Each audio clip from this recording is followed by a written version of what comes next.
The sun was shining. The sky was clear. Flight 802 was ready to leave New York and fly to Los Angeles.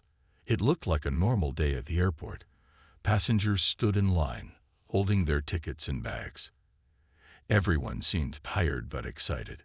Some smiled. Some just wanted to get to their seats and rest. Among the crowd was a young mother, Aisha. She held her 3-year-old daughter, Alina, in her arms. Aisha had kind eyes and a soft voice. She looked nervous, maybe because it was her first flight alone with her little girl. She whispered to Alina, "It's okay. We'll sit near the window. You'll see the clouds." Alina smiled and nodded. Behind them in line stood a woman named Carol. She was in her late 50s, wearing expensive clothes and holding a large purse. Her face showed irritation as she looked around. She sighed loudly, clearly upset. She looked at Aisha and Alina, then rolled her eyes. She should stay home if she can't handle a child, Carol muttered under her breath. No one answered. A man behind her raised an eyebrow, but stayed silent. Soon, boarding began. The flight attendants greeted everyone with a smile. "Welcome aboard," they said to each person. Aisha and Alina reached their seats minus 24A and 24B. Alina took the window seat. She looked outside, her eyes full of wonder. A few minutes later, Carol walked down the aisle. She stopped and looked angry. "What is this?" she said loudly. "I'm in 24C. The flight attendant nodded politely. "Yes, ma'am. That's your seat." "You've got to be kidding me," Carol said. "I'm sitting next to that." The cabin went quiet. Aisha looked up, confused. "Is something wrong?" Carol didn't answer her. She turned to the flight attendant. "Can't you move me? I'm not comfortable sitting next to them." The flight attendant stayed calm. "Ma'am, this is your seat. We don't have any open seats left. Please sit down so we can take off." Carol slowly sat down, but her face showed anger. She pulled her purse close and crossed her arms. Alina tried to smile at her. "Hi." Carol didn't answer. As the plane began to move, Aisha helped Alina with her seatbelt. She gave her daughter a small toy and some juice. Alina giggled. Her happiness was innocent. But Carol kept shaking her head. "This is ridiculous," she whispered. The plane took off. 15 minutes into the flight, Carol pressed the call button. A flight attendant came. "Yes, Mom. Can you tell her to control her child?" Carol asked. "She keeps moving." The flight attendant looked at Alina. She was just playing quietly with her toy. "She's not disturbing anyone, ma'am," the attendant said gently. "She's doing fine." Carol looked angry again. "This is why some people shouldn't fly," she said. "Some cultures don't know how to behave." The words felt like knives. Aisha froze. She didn't know what to say. The man in the seat behind them heard everything. He leaned forward. "Excuse me, ma'am," he said to Carol. "The child is being polite. You're the one making noise." Carol turned around. "Mind your business." People around them began whispering. Some were filming with their phones. The mood in the cabin had changed. What was supposed to be a peaceful flight was now filled with tension. Aisha held her daughter close. She didn't cry, but her eyes were full of pain. The pilot made an announcement. "Ladies and gentlemen, we're flying smoothly. Sit back and relax." But it was not relaxing anymore. Carol looked around. She saw people staring. She raised her voice. "I'm being mistreated here. No one cares about my comfort." The same flight attendant returned.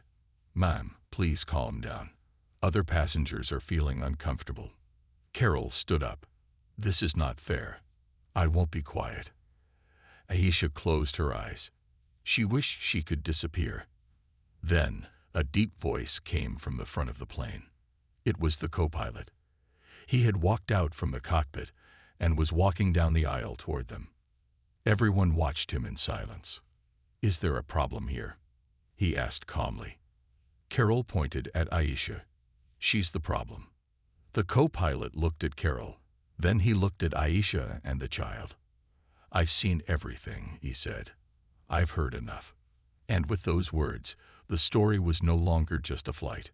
It was the beginning of something much bigger. The plane flew high above the clouds. Most passengers tried to relax.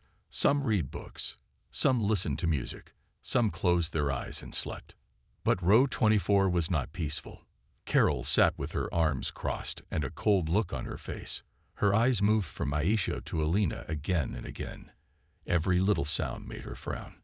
Alina dropped her juice bottle by mistake. It rolled under the seat. Aisha bent down quickly to pick it up. Can't she control that child?" Carol said loudly. Aisha looked at her. "She's just a child, ma'am. She didn't mean to." "I don't want excuses." Carol cut her off. "You people always bring problems." "You people." Aisha felt her chest tighten. She looked around. A few nearby passengers heard it too. They looked uncomfortable but said nothing. The flight attendant came by to offer snacks. "Would you like something to eat or drink, ma'am?" she asked Carol. "I just want peace and quiet," Carol snapped. "Not babies crying and foreigners making a mess." The attendant glanced at Aisha, then back at Carol. "Ma'am, I ask that you please speak respectfully." "I'll speak how I want," Carol said, not lowering her voice. "This is why flights aren't safe anymore. They let anyone on these planes." Aisha's hands shook slightly. Alina held her mother's arm and looked worried. "Mama, are we going home?" she whispered. Aisha nodded and smiled, trying to hide her pain. "Yes, sweetie, we're going home." Suddenly, a man in the seat across the aisle spoke up. "That's enough," he said. He looked straight at Carol. "She hasn't done anything to you. Why are you being so hateful?" Carol looked shocked. "Excuse me, who asked you?" "I don't need to be asked," the man replied. "I'm a human being. I can see when someone's being mistreated." Other passengers started nodding. A woman from 2 rows back called out, "You're making all of us uncomfortable, not them." A teenage boy lifted his phone. "I'm recording this now," he said. "People need to see this kind of behavior." Carol turned red. "You're all turning against me now. This is ridiculous. I have the right to feel safe." "You're safe," the man replied. "You're just being cruel." Alina began to cry softly.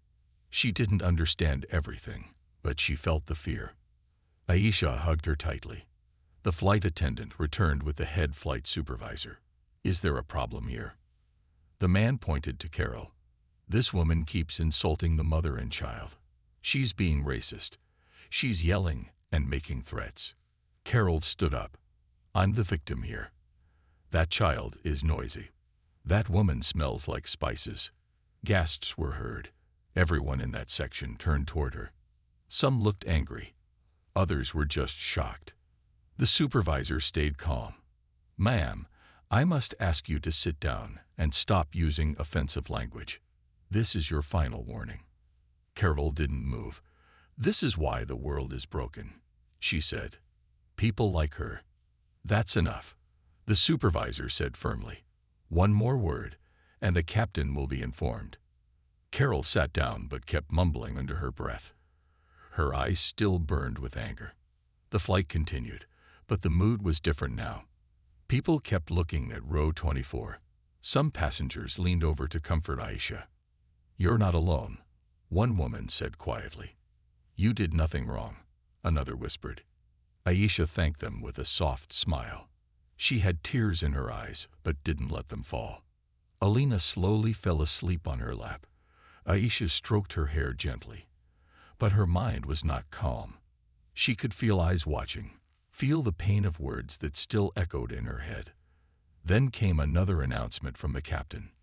"Ladies and gentlemen, we are cruising at 30,000 feet. We thank you for your cooperation." But some passengers wondered, how much longer could this flight stay peaceful? Carol looked out the window. Her face still showed anger. She didn't care that people were filming her. She didn't care who was hurt. She just cared about being right. And she had no idea. The pilot was watching everything too. From the cockpit, He had heard every call. The flight supervisor had told him the full story. He looked at his co-pilot. "If she causes one more scene," the captain said, "we'll land early." The co-pilot nodded.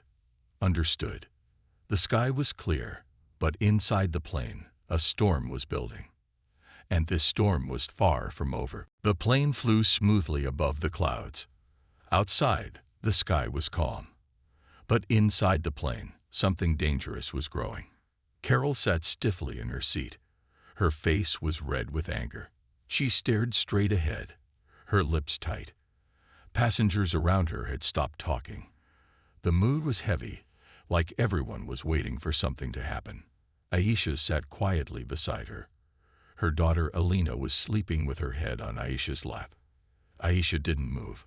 She was afraid that even a small sound might cause more problems. Across the aisle, a man whispered to his wife, "I hope the flight ends soon. This woman is out of control." The flight attendants stood near the back, speaking in low voices. One of them, Rosa, looked tired. "We should tell the captain again," she said.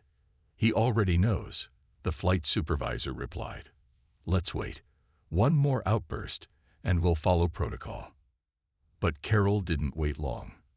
Another passenger, a kind-looking black woman, stood up and walked past Carol's seat to get to the bathroom. She gently said, "Excuse me." Carol pulled her legs in, but her eyes followed the woman. As the passenger walked away, Carol mumbled, "This whole plane looks like a zoo." The woman turned around slowly. "What did you say?"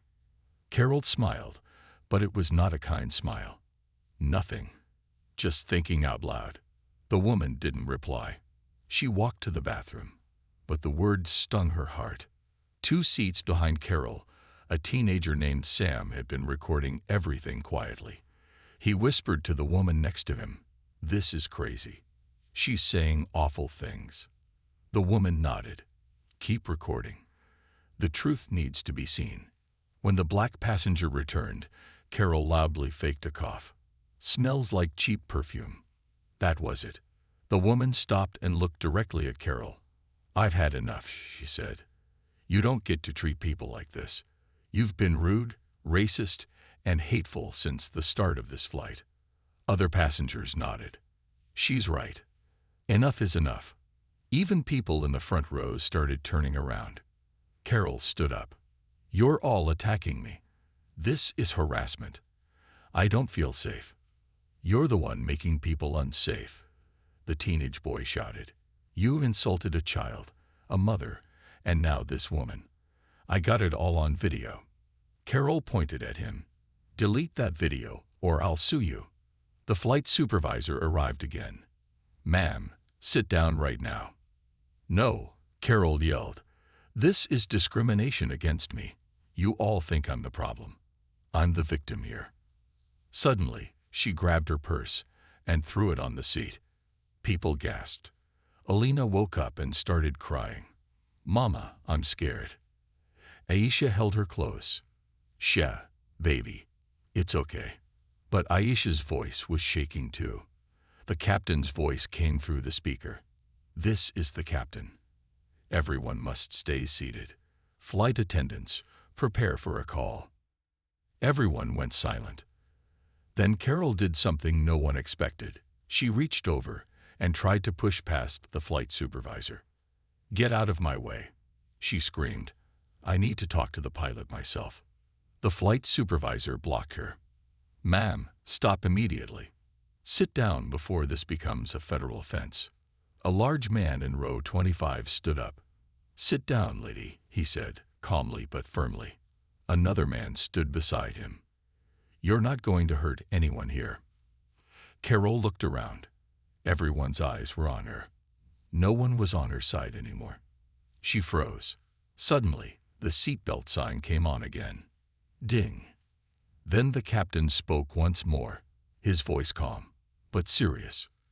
"Ladies and gentlemen, due to a situation on board, we will be making an emergency landing. Please remain seated and calm. Authorities will meet us on the ground." Gasps. Whispers. Some people clapped quietly. Carol turned pale. What? No, you can't do this. I didn't do anything. She looked around, desperate. Tell them. Tell the captain. This is a mistake. But no one answered her.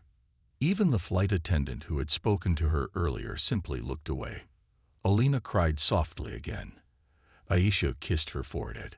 You're safe now, she whispered. The flight turned. It began its descent toward the nearest city. The pilot had made his choice, and Carol was about to face the consequences. The plane began to turn in the sky. A quiet voice came from the speakers. This is your captain speaking. We are changing our course for an emergency landing. Please stay calm and remain in your seats. Passengers looked at one another. Some were surprised. Others felt relief. Aisha held Alina close. The little girl was still frightened, but her mother whispered, It's almost over, my love. We'll be okay. Carol sat back in her seat, shocked. Her mouth opened, but no sound came out. She looked around for support. No one looked back. She turned to the flight supervisor. Tell the captain this isn't necessary. This is a mistake, she said. The supervisor stayed calm. The captain has already made his decision. For the safety and comfort of everyone, this flight will not continue as planned. Carol's hands started to shake. This is insane. I didn't do anything wrong. A woman sitting nearby replied, You did everything wrong. You treated people badly. You insulted strangers. And now you're facing the truth. Carol went silent. In the cockpit, the captain sat with a firm look on his face. His name was Captain Jordan, a man with 22 years of flying experience. He had seen storms, engine failures, even emergency landings, but nothing like this. He turned to his co-pilot. We don't allow hate on this aircraft. Not on my flight. The co-pilot nodded. We're cleared to land at Carson City Airport.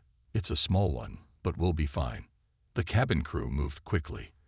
They checked that everyone had their seatbelts on. They stayed professional, but their faces showed tension. One flight attendant gently spoke to Aisha. Are you okay, ma'am? Aisha nodded. Thank you. You've all been very kind. Passengers began to whisper. I've never seen something like this. She's finally getting what she deserves. I hope this goes viral. The teenager, Sam, still had his phone out. He whispered to his neighbor, This is all going online tonight. Carol suddenly stood up again. This is not fair. You're ruining my life. You're ruining my trip. The flight supervisor moved fast. Ma'am, please sit down. If you continue, you may be restrained. The word restrained made Carol stop. She sat down hard, breathing heavily. The plane began its slow descent. The seatbelt sign stayed on. The captain spoke one last time before landing. To all passengers, thank you for your patience. Safety is our top priority. We'll be on the ground shortly. Everyone stayed quiet. Even the children on board were silent, as if they could feel the tension in the air. Aisha looked out the window. She could see the land getting closer. Hills, roads, buildings. They were almost there. Carol sat still now, but her eyes were full of fear. 10 minutes later, the plane touched the ground. The landing was smooth. No one clapped. No one cheered. It was not that kind of moment. The plane rolled to a stop far from the terminal. Outside the window, a police car pulled up.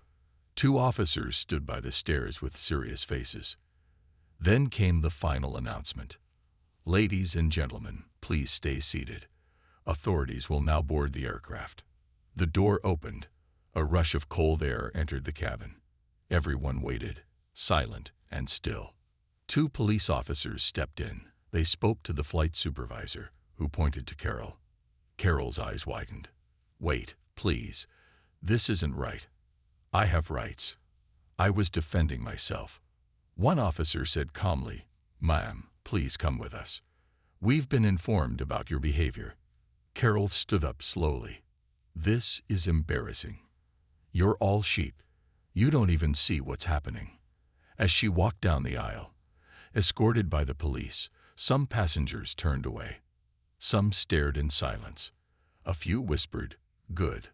One man said softly, "Justice." Carol was taken off the plane. The door closed behind her. A moment of silence filled the cabin. Then, quietly, a few people clapped. Not loudly, not for celebration, but for peace. The captain's voice returned. "Thank you for your understanding. We'll be refueling and continuing to Los Angeles shortly." Passengers finally relaxed. The air felt lighter. Alina looked up at her mother. "Is the mean lady gone?" Aisha smiled. "Yes, baby, she's gone." And in that moment, for the first time in hours, Aisha felt safe again. The plane sat quietly on the runway of the small airport. Outside, the sky was still blue, but inside the aircraft, everyone was silent. They had just witnessed something powerful, something they would never forget. Carol was gone. The angry woman who caused so much pain had been removed by the police. No one had clapped loudly. There was no cheering. It was a quiet kind of justice. Aisha looked out the window. The police car was now driving away with Carol inside. Alina, still on her mother's lap, asked in a small voice, "Mama, is she going to jail?" Aisha gently hugged her daughter. "I don't know, baby, but she won't bother us again." In the cockpit, Captain Jordan leaned back in his seat. He had done something rare. An emergency landing, not because of a storm, not because of a machine failure, but because of a human heart filled with hate. His co-pilot said, "You made the right call." Captain Jordan nodded. "No one should feel unsafe in the sky. We're here to fly people, not fear." Meanwhile, on the ground, the airport workers refueled the plane. Police spoke to the flight supervisor and took written reports from the crew. Everything had to be documented. Rosa, one of the flight attendants, wiped her eyes. That was heavy. The supervisor patted her arm. "You did well. We all did." Inside the plane, the mood began to shift. People started talking softly again.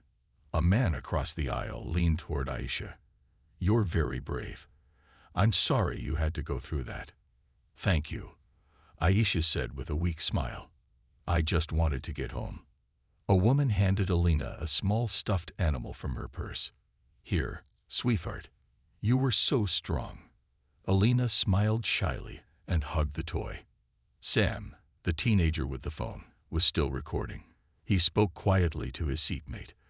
"This will show the world what really happened. People like her can't hide anymore." "But will it make a difference?" the woman beside him asked. Sam looked at Aisha, then at the sleeping passengers, and then back at his screen. "I think it already has," he said. 45 minutes later, the captain spoke again. "Ladies and gentlemen, thank you for your patience. We are now ready to continue our journey to Los Angeles. Please fasten your seatbelts. We'll be taking off shortly." The engines roared back to life. The plane began to move slowly down the runway. This time, there was no tension in the air, only calm. As the plane lifted into the sky once more, Aisha closed her eyes and took a deep breath. For the first time since the flight began, she felt peace. Alina played quietly with the stuffed animal. "Mama, are we really going home now?" "Yes, my love," Aisha whispered. "We're really going home." In the cockpit, the captain looked straight ahead. The sky was clear. The path was open. But he knew something had changed on this flight, something deep. It wasn't just about one racist woman. It was about the silence that people broke, the voices that stood up, the strangers who became protectors, and the pilot who made a choice for what was right. The plane finally landed in Los Angeles. Passengers clapped softly, not just because the flight was over, but because it had changed them. Aisha walked through the airport, holding Alina's hand. Her steps were tired, but her heart was light. They had made it. They were safe. Strangers smiled at her. Some waved goodbye. Some whispered, "You were so brave." She didn't know most of their names, but she would never forget their kindness. Outside the airport, Aisha called a taxi. She and Alina sat in the back seat, driving toward her sister's home. The sky was turning orange with sunset. Alina looked out the window and said, "Mama, I like the pilot. He was like a hero." Aisha smiled. "Yes, sweetie, he really was." That night, something unexpected happened. While Aisha unpacked her bag, her sister ran into the room, holding her phone. "Aisha, you're all over the internet." "What?" "Look." Her sister showed her a video. It was the exact moment when Carol yelled at Aisha on the plane.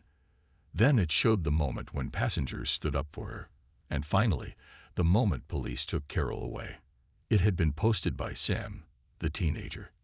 The title read, "Racist Woman Removed from Plane After Passengers Stand Up for Mother and Child."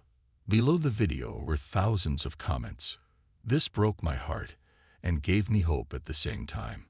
Shame on that woman. Respect to the mother. This pilot deserves a medal. That little girl holding her mom's hand. I'm crying. Aisha couldn't believe it. Views were going up every second. Hundreds of thousands of people had already watched the video. TV news channels picked up the story the next day. Headlines appeared. "Hate has no seat here. Flight makes emergency landing for justice.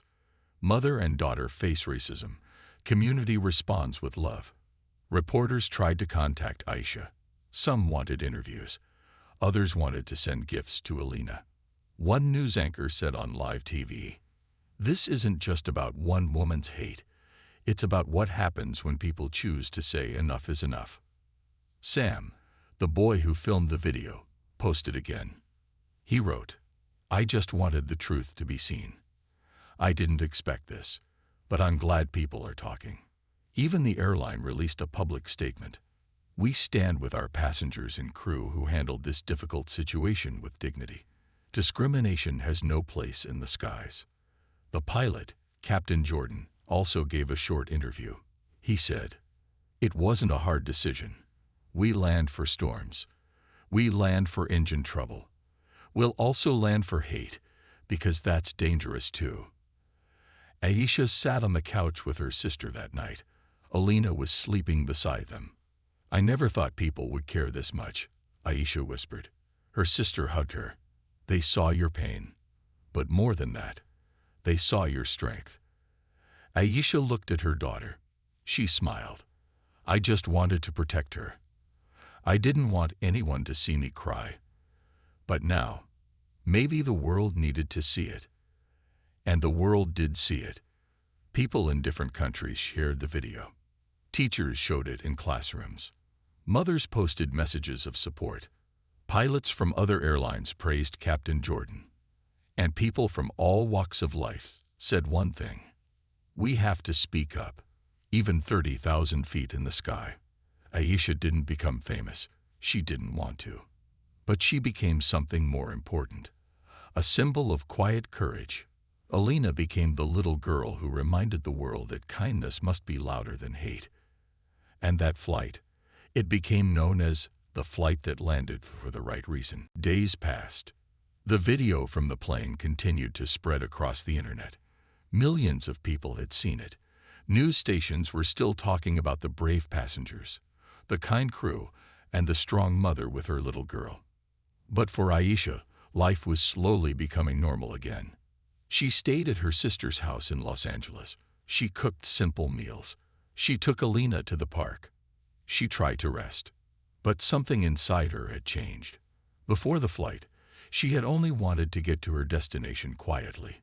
She never wanted attention. She never wanted to speak out. Now strangers were sending her messages. One woman wrote, "Your courage gave me strength. Thank you for standing tall even when it was hard." A teacher from another country messaged, "We showed your story to our students. They learned that silence is never the answer." At first, Aisha felt overwhelmed. She was not used to people watching her. But slowly, she began to see that her pain had helped others. One morning, she sat on the balcony, sipping tea. Alina was playing with the stuffed animal she had received on the plane. Birds chirped in the trees. The air felt soft. Her sister joined her. You know, she said, you could write about your story. Or speak. You have something to say. And people are listening. Aisha looked at her hands. Do you really think I can do that? You already did. That evening, Aisha posted a short message online. Simple words. Honest words. She wrote, I didn't want to be strong. I just wanted to protect my daughter. But your love showed me that kindness still wins. Thank you for standing with us. Let's keep standing for everyone who is hurt, unheard, or pushed aside. The message went viral in hours. People didn't just like it. They felt it. One user commented, she's not just a passenger, she's a light. And that's when something beautiful began. Aisha was invited to speak at a small school. She was nervous, but she agreed. Standing in front of the students, she told them the story, not just about what Carol did, but how others helped. She said, we're not all the same, but we can stand together. That's how we make the world safer. The children clapped.